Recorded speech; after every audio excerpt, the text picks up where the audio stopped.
Happy Friday, everyone. This is your host, Dr. Matt Garino. Another episode of Practice Underwater. We got Luke back for part two. I hope everyone listened to part one. If you haven't, please do before you listen to this one. It's very good. And I'm with George. George, what's up? Hey guys. So if just to recap the outro of part 1, we talked about how we want you to listen to this episode with the lens, the frame of mind of leadership. Like really look at Luke's leadership as it pertains to a staff. I was a little hard on him in the outro of part 1, I will admit, but just listen to it and kind of see the way I listen to the interview. And Matt makes like one of the best points I've ever heard him make in this interview that I'm so excited about. I was literally round of applause in my car after he said it. I was so excited, and maybe I felt like I had something to do with it too. But who knows? You definitely did, George. So, and then also we're gonna rip Matt in the outro. I'm so excited. I got this biggest smile on my face, and so we'll go from there. I'll combat it. I'm not taking it lying down. All right. Well, but no, that's interesting because leadership, like people don't know what it is. You can't see it, you can't touch it, but what is it? Like even when you see a leader, you're like, what is he doing? What is she doing that like makes them a leader? So start listening with that frame that so you can start hearing it and then you can start training that muscle as far as like your own leadership for listening. So I think it's hard to see a good leader and learn about leadership because everything feels so easy. You don't like get all of the different layers underneath that great leader and what makes them a great leader. Sometimes it's easier to look at somebody who maybe isn't the best leader and see the areas where they fall short. So maybe that's why I'm being a little hard on Luke. It's more for the benefit of the audience. That's for everything we do. Benefit of the audience right there. All right, guys. Well, here we go. Part 2 with Luke. This is our fake name, real doc, Luke. All right, guys, we're back with our real doc fake name, Dr. Luke. Just to recap from last week, if you haven't listened, please listen where we talk a lot about Dr. Luke's background and the practice he bought and his visions for the practice and what he's going through now. So just a quick recap. He graduated in 2013. He was associate at a group practice for about 4 years. He relocated his family and bought this office a little over a year ago. The office was doing 1.2 when he bought it. Seller was doing some specialty procedures he didn't do, sleep apnea, implants, clear or bracket braces. In his first year, he did about 1.1. He's currently struggling with keeping the production at a good place where he wants it and having it not fluctuate. Ideally, he wants to be at least $100,000 in collection a month. Right now, he's at anywhere between 70 to upwards to 100 as well. But just kind of fluctuating every month. He also mentioned that he wants to work less. He's currently working 4.5 days. He wants to get that down to 4. Talked about some staff issues he's having as far as training his staff, his office manager, and doing more things. He's having some issues with getting new patients in. They've dipped since the practice acquisition. We're doing high 20s now. They're down to maybe 15 to 20. So with that recap, Dr. Luke, welcome back. Thank you. So we're going to look at your October numbers because November you took some days off with the Thanksgiving. So this gives a more accurate portrayal of what your office is. So you mentioned last time that you're a PBN user. You got it when you first bought the practice. What was it about PBN that attracted you to it, and how have you been able to utilize it as far as making decisions in your office? The price was one of them. It was less than the big competitor. And it seemed like it gave you more data. Like it looked to me like you could do a lot more with it. So that's why. So how have you used it? Like, what do you look at? How often do you look at it? I have it open every day, all day. Nice. My kind of guy. All right. I used it mainly to see, first thing I was looking at is to see like the hygiene pre-appointment. That was one of the first things I wanted to make sure was followed up on. And then I started to look at like the case acceptance, and then which led me to hiring this consultant to help with case acceptance. And then I always like the projection part because I like to see what's going to happen. Are we improving this month, or are we doing worse than when we started, and what's going to happen next month? I love that. Everything you said, perfect. Good lesson for new owners. The first number I would ever improve in the practice from day one, hygiene pre-appointment, needs to be addressed the day you start. Hygiene needs to start making those next hygiene appointments. You're going to take over an office. The number's most likely going to be lower. Mine was like 40% when I got it. You have yours up over 90. I can't get mine to 90. I'm like stuck at 88. It's really bugging me. So good job. Whatever you're doing is working. So I want you to pull up the Share Practices dashboard. It can be found in the dashboard lib section. And we're at the very bottom. And then we can kind of go through some of these numbers that I'm looking at. So in October, you had a pretty strong month. You did 97 collections, pretty close to your goal. I like what you said as far as like the next month projections, where you're looking at like, okay, this month is good, but how's next month going to be? That's a really key number to look at. And according to this, it showed you were going to have a slow month in November. Your next month projection was 45. And for the listeners, the next month projection is always going to be less than you end up doing, but it does give you a picture as far as like, all right, I'm going to have a strong month or I'm going to have a weak month unless, something changes. So it predicted a slow month in November. It was a slow month. But what would you say in October? Like what was working for you that you almost got to that 100?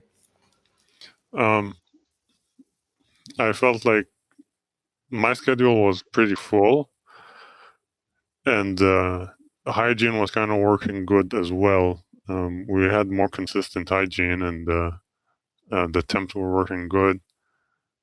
And we added an extra temp hygienist that month, so I felt like, these are the things that helped it a little.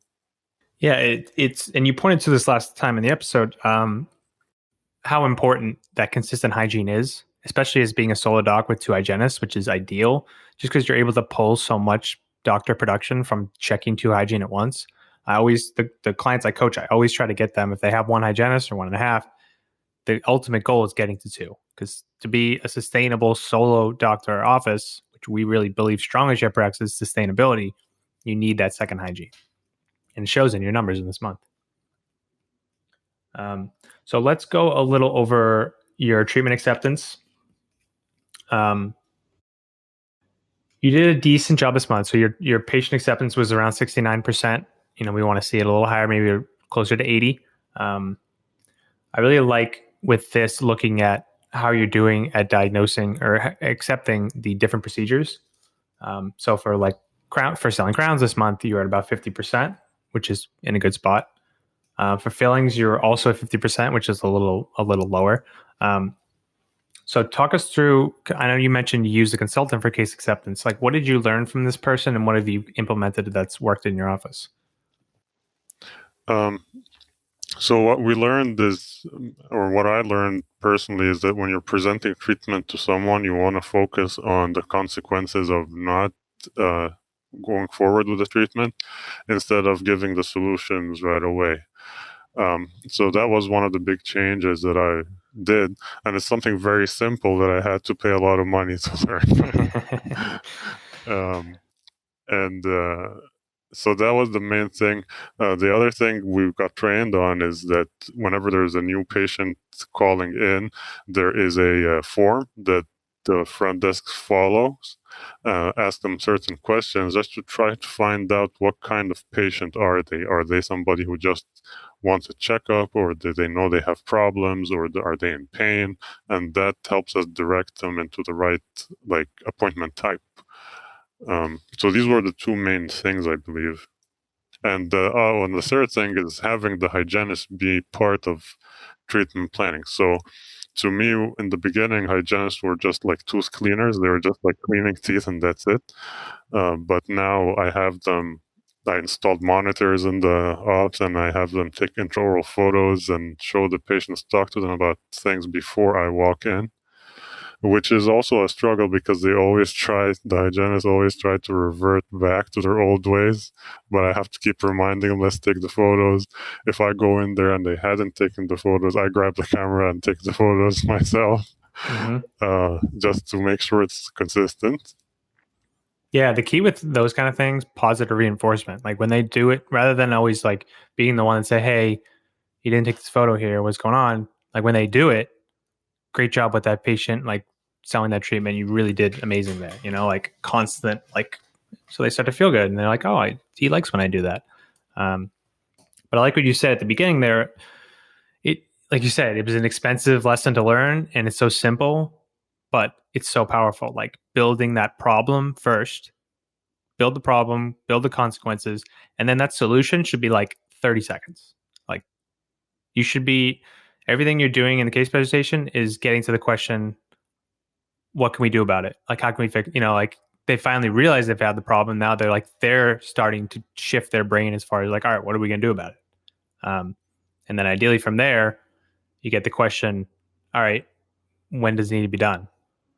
That's the flow for listeners. That's what you want. You build the problem so they know it, they feel it, they see it on the monitor, models, anything you can like show them, give them, look at this, the better. Once they built that up, and then they'll start to hopefully transition into solutions. And that can be a quick, put a crown on it. It's like a hat, 20, 30-second explanation. So you mentioned the hygienists so they're doing the co-diagnosing sometimes, would you say, or like how effective are they at it? Yeah, they're doing it sometimes, especially now with the changes with the temps. It's really hard to teach the temps how I want things because they don't get it the first time, because they work in different offices, so they're probably like all over the place in their heads. So it's hard to get them to understand this is my system and you have to do it this way. Because I feel like in their head they're like, what, the other doctors don't ask us to do this, why are you asking us to do this? So that's a struggle. You can tell them that whatever all the dentists are doing, I want to do the other thing from that. Tell them I told you to say that, because that's kind of how I base every decision I make. Is everyone doing it? Okay, all right, I'm gonna do the other thing. And you mentioned it before too, because like for you, since you don't do a ton of specialty procedures, like having those two hygienes to check for is so important, because you diagnosed 84,000 in October, which is low.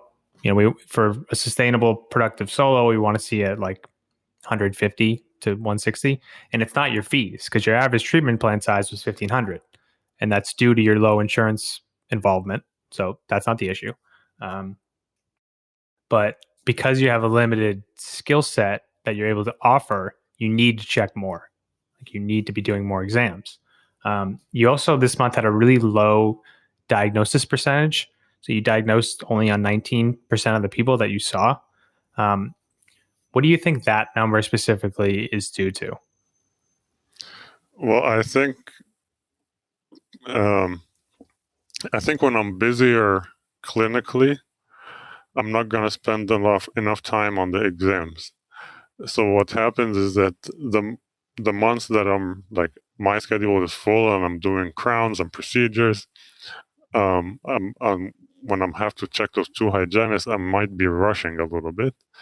So that leads to that second following month being weaker because I didn't spend enough time.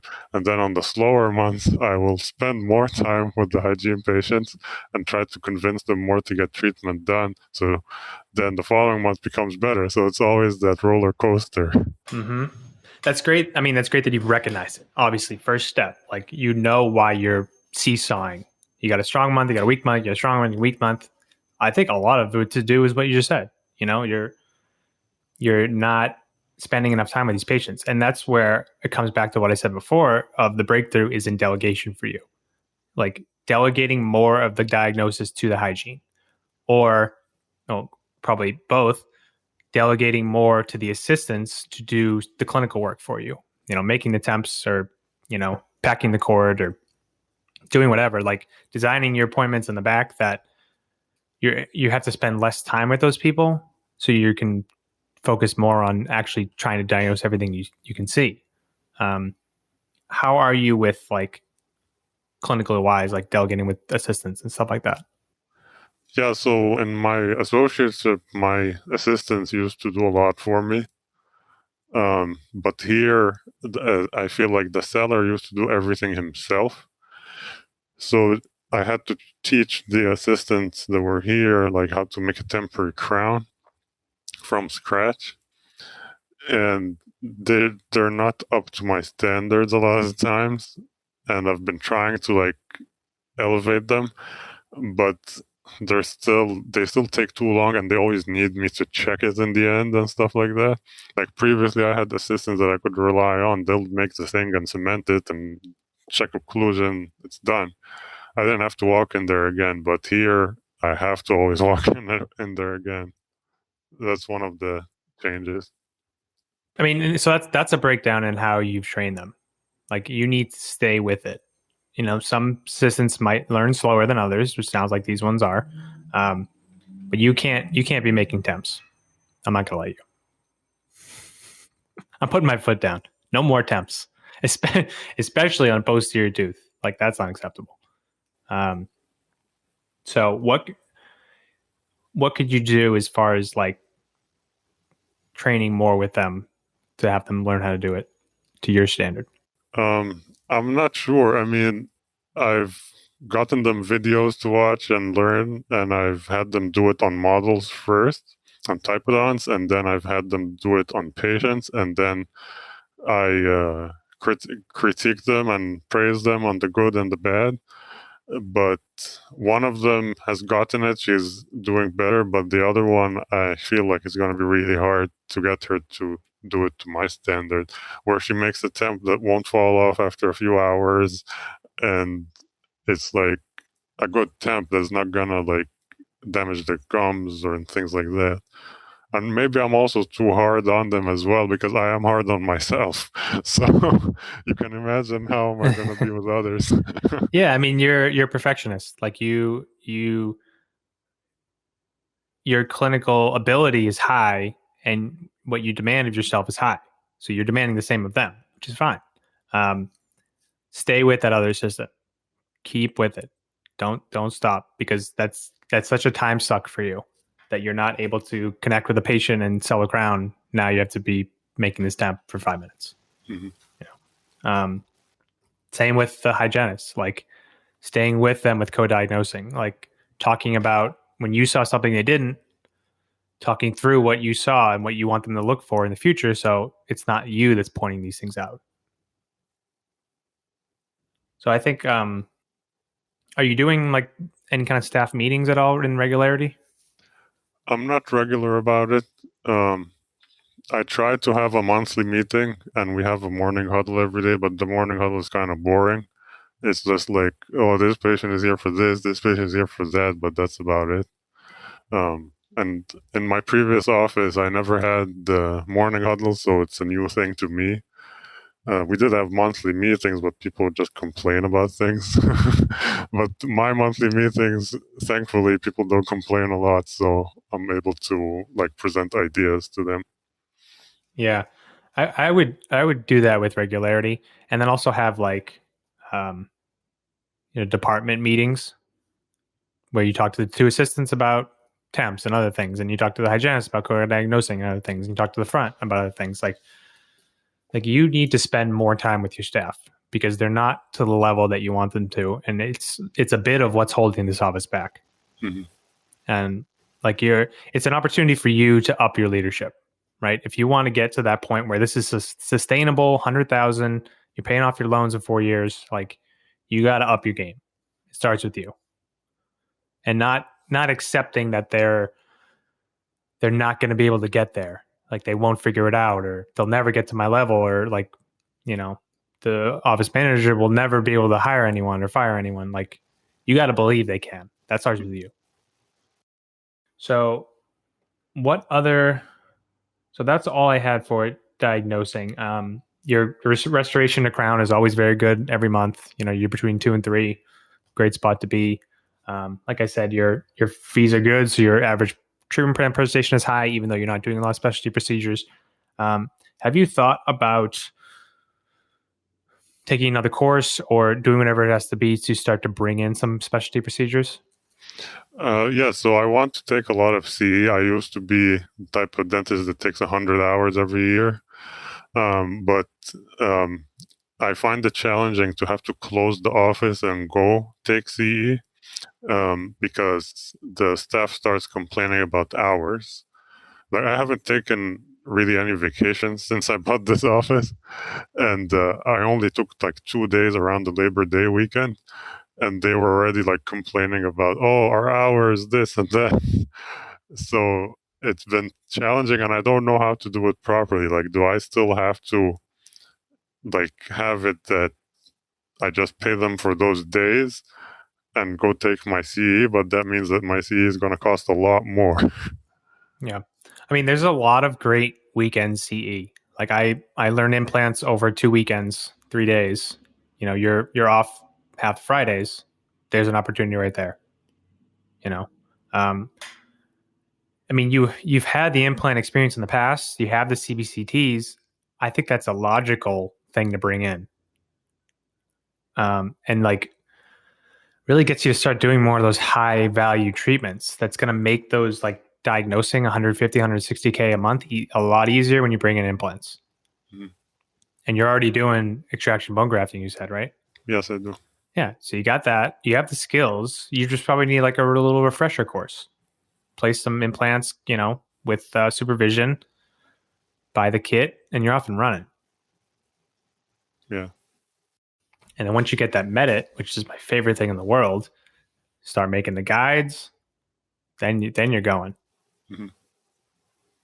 What do you think about looking at something like that? Yeah, I've been wanting to do it.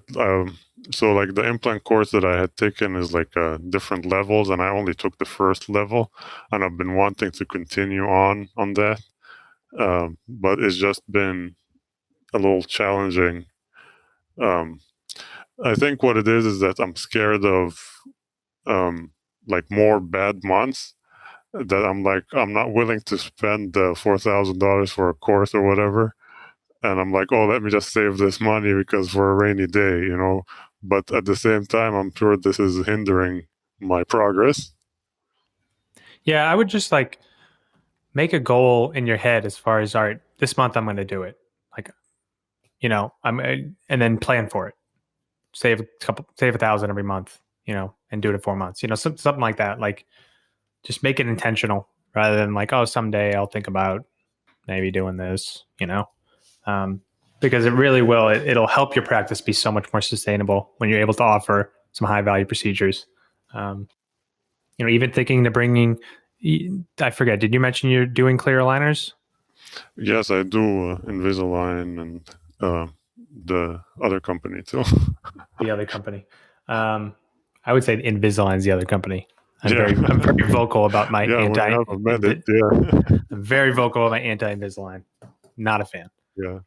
Yeah, me too. I mean, I'm not that crazy about them. I had to do it because of here, but previously I haven't used them. Yeah. Not a fan. Let that be known. Okay. Yeah, I mean, I see you bringing that in more. You know, like this month you didn't present any of that. Like I see you starting a couple of cases a month. You know, that's such an easy extra 5,000-10,000 in production that, you know, isn't a cavity that you can do on a healthy person. So again, going back to our hygienists, training them on talking about these things. If they see crooked teeth, you know, showing them, asking them, hey, have you ever thought about, you know, straightening your teeth? Just like every little thing helps. Mm-hmm. Anything else you wanted to cover in the kind of case acceptance diagnosis realm? No, I think we covered a lot. Okay. Let's go to your hygiene. Your hygiene is doing pretty well, you know, due to your fees. So your hygienists are doing over 150 an hour, each of them, even the temporary ones. You're doing a decent amount of perio, 15%, you know, not obviously not great, but you know, it's not like you're doing a ton of bloody prophies. You're probably just doing some. Some fluoride, 8-9%. That probably can be bumped up a little more. What are you guys doing as far as like verifying insurance for these patients? So I'm not like 100% sure how it's done, but I do know that it's done beforehand. So like before the patient comes to the appointment, they try to get as much information and verify it before. What I noticed with fluoride is that the temp hygienists, which are younger hygienists, new grads, they're more on it versus my older hygienist who's more experienced. And sometimes I feel like they're even more better at diagnosing perio than the older hygienists. Yeah, that's pretty common. Like they'll be fresh out of school. They just got all their training on what is perio, what isn't, and they stick to it. Whereas the older hygienists usually have been just doing a lot of bloody prophies for years, and they think it's working fine. Hey, see some pocketing. Oh, let's do a 4-month recall instead of a round of scaling. Again, going back to you, like having a protocol in place. Training them on it. Hey, if I see this, this, and this, I want you to recommend this. And also like, hey, for adults, like I want you guys to recommend fluoride to everyone. The reason I asked about insurance verification is a lot of times, well, not a lot of times, but sometimes you'll see them cover it, and you should know that ahead of time. So then that's obviously an easy sell. But the other people, hey, have your hygienist say, hey, this or Dr. Luke is recommending fluoride for all our adults. This is the reasons why we're recommending it. Your insurance doesn't cover it. It's going to be X amount. Do you want to do it? And what you'll get a lot of people say, you get some people say yes. You get a lot of people who say next time, which is great. Now they know about it. Now when they come in, they're expecting it. That's at least what I see. I see a lot of like, all right, next time we'll do the fluoride. Okay, great. Building that awareness. And then, that's probably going to close to pay for your hygiene salary in the fluoride. So I think that's another thing you bring to them to kind of bring in. Yeah. Because you're, like I said, you're at a pretty good spot now. With your fees, you are, decently busy. They're doing a decent number per hour. Tightening up these couple of things can make them from, good to great. So let's talk about your kind of the patient flow issue that is going on. According to PBN, in the last year, you lost almost 700 patients. You only replaced those with 200 new patients coming in.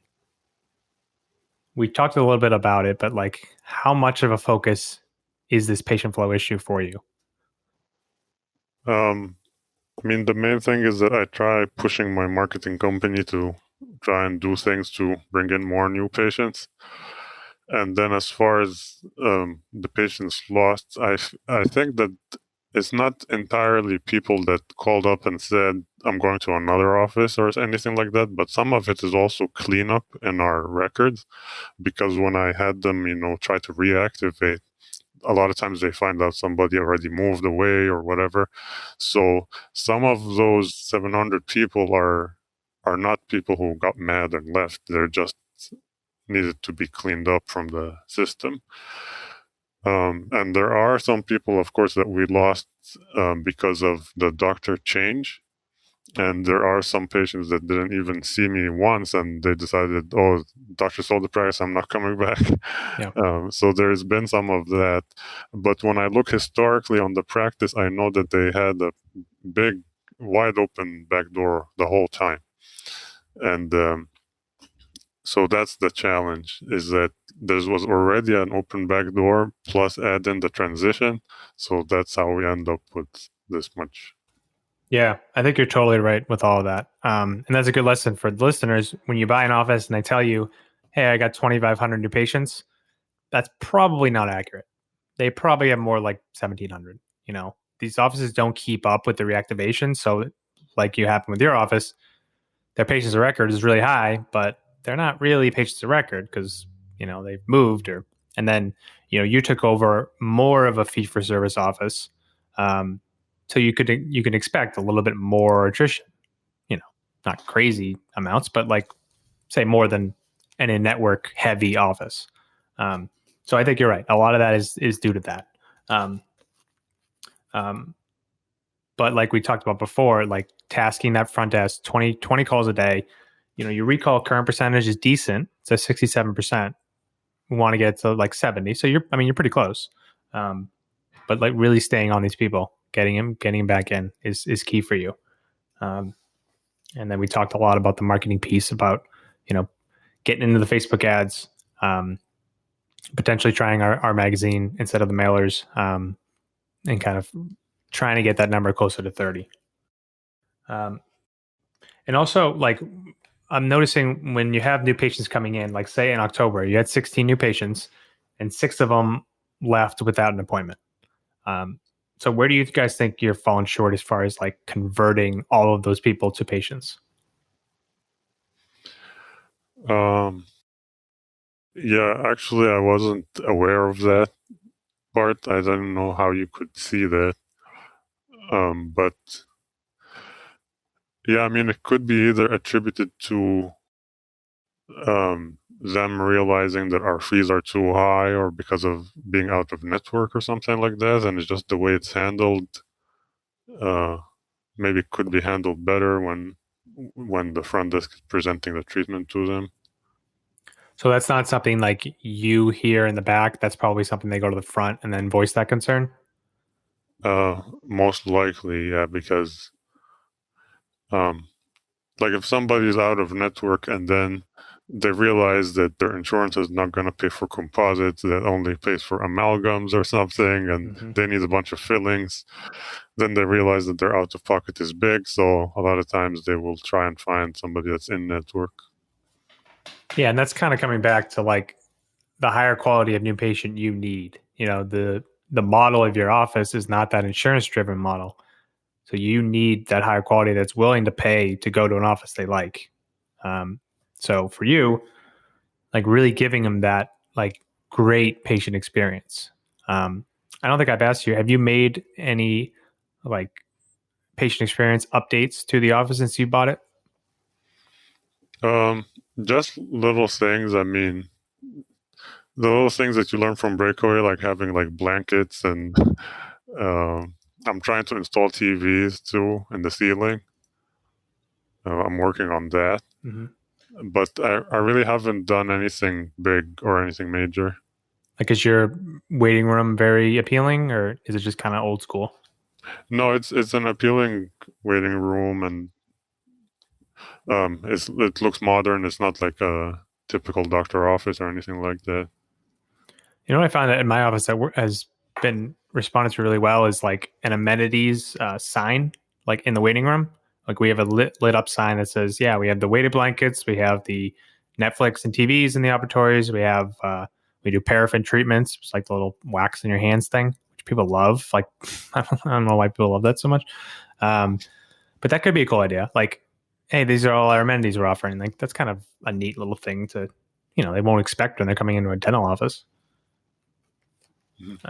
But just kind of like the main point is a focus on like making their experience be something unique and better than any office they've ever been to. So even though you are at a network, ideally all of them still choose to be there.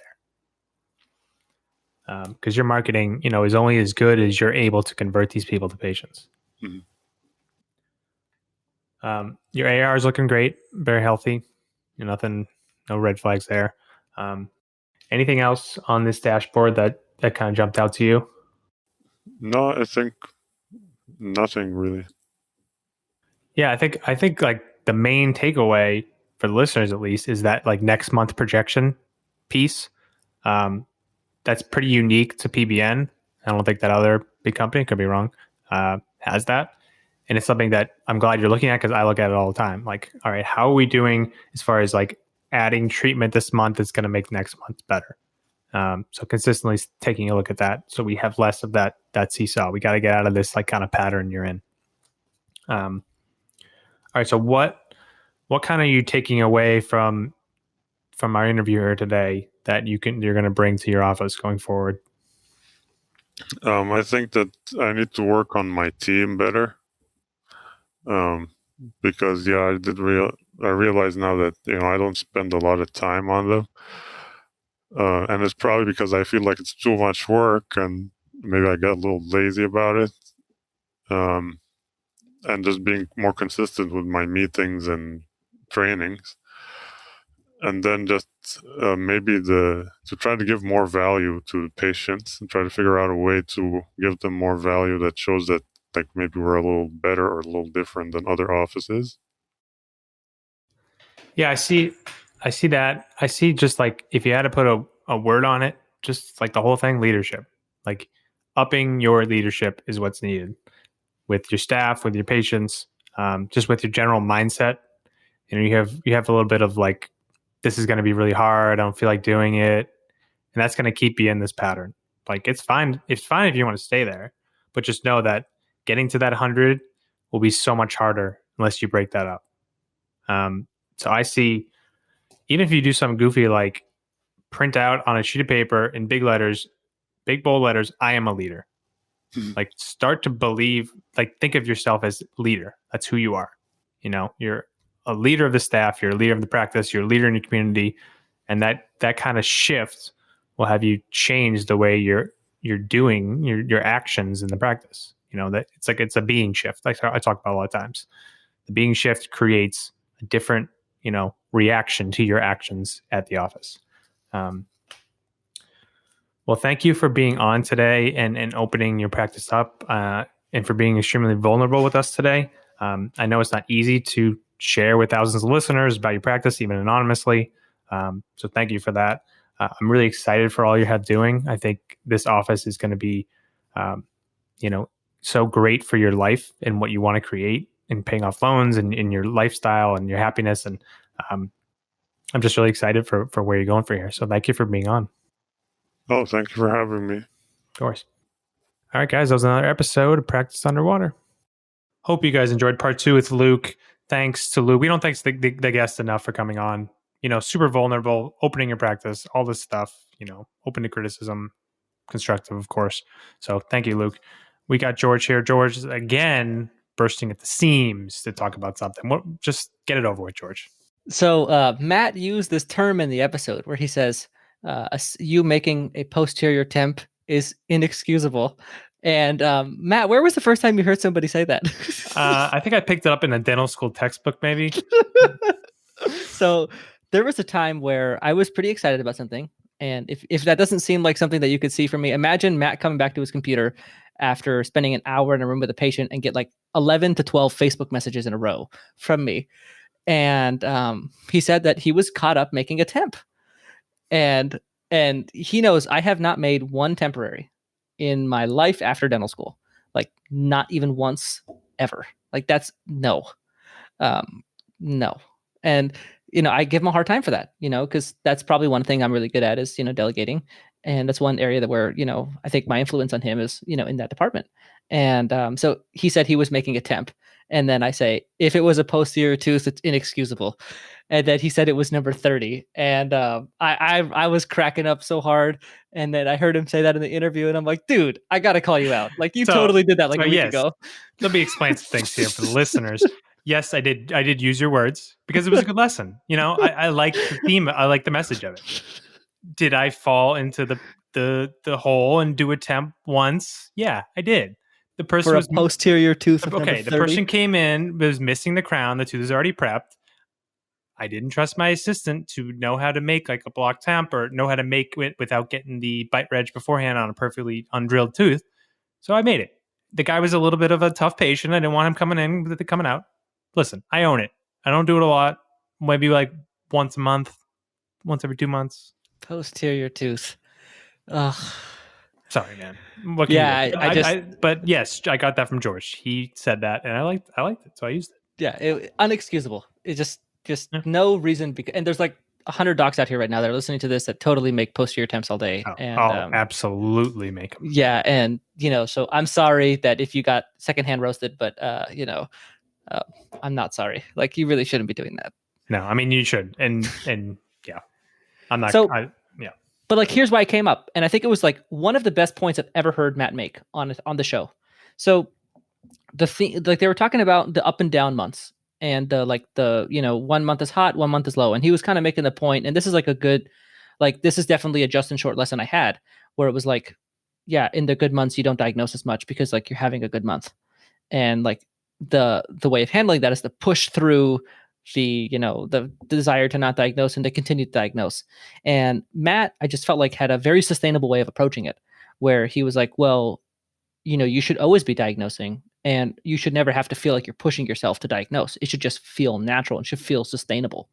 And so why is it not? And then they talked about the delegating.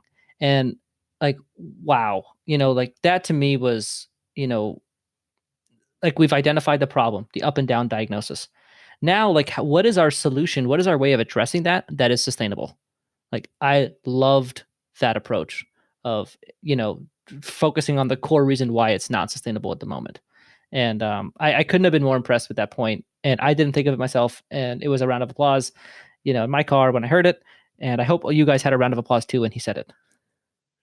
Because it's such a universal thing. Like we see it a lot. Like you're killing it. You're having a good clinical month. You just want to get back to the back ops and finish whatever it is you're doing that's productive and making you more money than this hygiene check. So you neglect hygiene checks like clockwork. The next month, your production isn't there.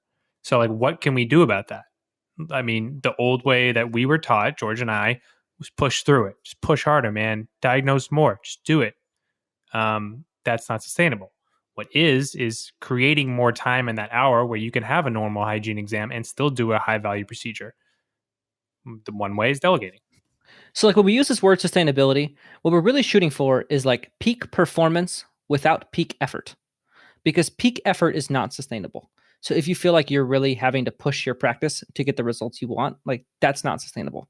It's when you walk into your office and it doesn't feel like you're really doing anything. You're just kind of like there and you're just doing your typical routine, but you still get those same results. Like that's sustainability in my mind.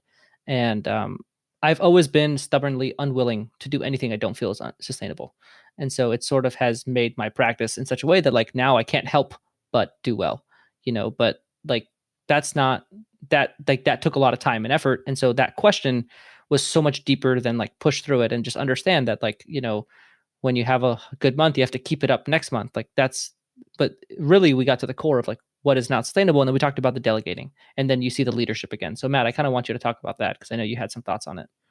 Yeah. I mean, like I said in the last outro was that he doesn't see himself as a leader. He doesn't see himself as a boss, leader, like, role model. He sees himself as a nice guy, good clinical dentist, that's how he sees himself. And he needs to shift that identity. That's like the first, Lego to fall. It's just changing his identity in his own head. And then, okay, now I have this new identity. How do I show that? How do I bring that out? How do I act in the office in a way that I am now a leader? So that's why I had, I hoped he does this. Who knows? Something as goofy as writing "I am a leader" on a piece of paper and sticking it up on your post-it board. Like, do you know what I did? Like to legit own that. I put a sign above my desk that says, "A boss is like a diaper, always on your ass and usually full of shit." And to me, it was like the first time that I actually embraced the fact that I'm the boss. And like, so I put that sign on my desk and it's still there. And it's funny, but like, it's me being the boss.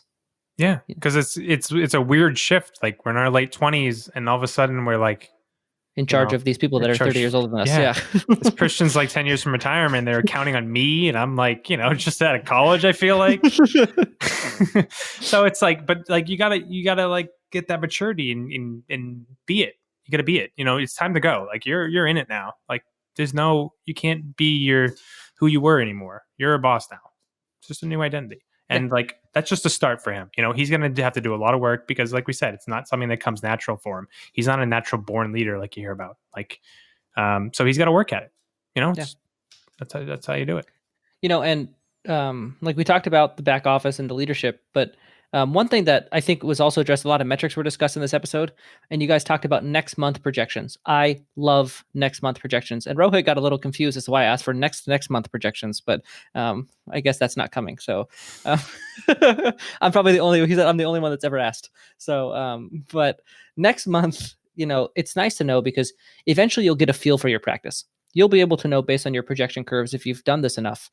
Like you typically start your practice at like this guy does what does he do? 1 million? So like 80. Yeah. So he probably starts his months around 55. And then he adds, let's just say 25 a month throughout his month. So then if he's looking at a month and next month is like 35 is what he's going to start the month at, then he's like, oh crap, I'm like 20 grand behind. So now for me to hit my same 80, I got to add 55,000 in that month. So it's, for a bigger practice, you need to realize how big does my running start have to be? And how much do I add in a typical month? That's what you're looking at.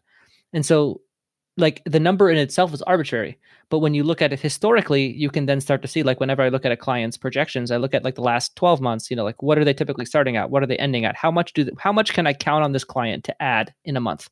So like in my practice, we add about 50 grand a month. So I can pretty much tell you like clockwork what my month will be by the end at the start, because it's what I started at plus 50, give or take 10, like never anything less or more. That was brilliant. I guarantee no one else is doing that. Yeah, but that's what you have to do. I don't think anyone has thought of that. So I was writing down there while you were talking. So like that's the reason that we have projections. That's why I like practice by numbers. No other software does that. And like, so it's so reactionary, right? He's like, we dipped. Okay, well, like, why? Like this is the precursor to dipping, is understanding that your projections are low. Your next month projection is looking low. You're not, like in my practice, we need to start the month at X. And if we're not starting at X, then I know we're not going to have a good month. That's the key piece. So people understand what next month projections show, like you're projecting next month. Yeah. But knowing that number is the key. Like what do you need to start at? Yeah. So everybody's practice is different, right? Like my guess is this guy needs to start at 50s, mid 50s. Because it's hard to add, and like Ike is an anomaly with projections. Like Ike adds his whole month in the month. It's crazy, and now as we're building sustainability in his practice, he's now like walking into months with half of his production on the schedule. Like it's very different than what it was like for the beginning for him. But like that's the sustainability of a practice, is starting the month with your running start, so that you only have to add what is typical for you to add in a month, so that you can reach your number that you're looking for. That's good. I'm going to figure out what this number is for my practice, because I don't know it at this current moment. It's very easy to figure out. You go look at the last 3 months. Where did I start? Where did I end? Where did I start? Where did I end? Where did I start? Where did I end? And then wherever you want to end, you start whatever that margin is difference. Very simple. PBN is extremely powerful software. Anybody that says it's useless doesn't use it properly. I'll say it time and time again. Nice. Well, I got some homework. Anything else for this part 2? No, I'm happy I got to roast you. We got to talk metrics and we got to talk leadership. I think that was pretty solid all around. Well, if you roast and then compliment, that's fine. I mean, then I only remember the last thing you said, which was a compliment. So I don't really remember the roasting part. So it's good. If you frame it like that, we can keep doing it that way. Yeah, no, we'll compliment sandwich you. Yeah, there you go. All right. Well, I hope you guys enjoyed this. We'll see you next week. Whole different doc. We'll see you next week. Thanks for listening to another episode of Practice Underwater. We'll see you guys next week.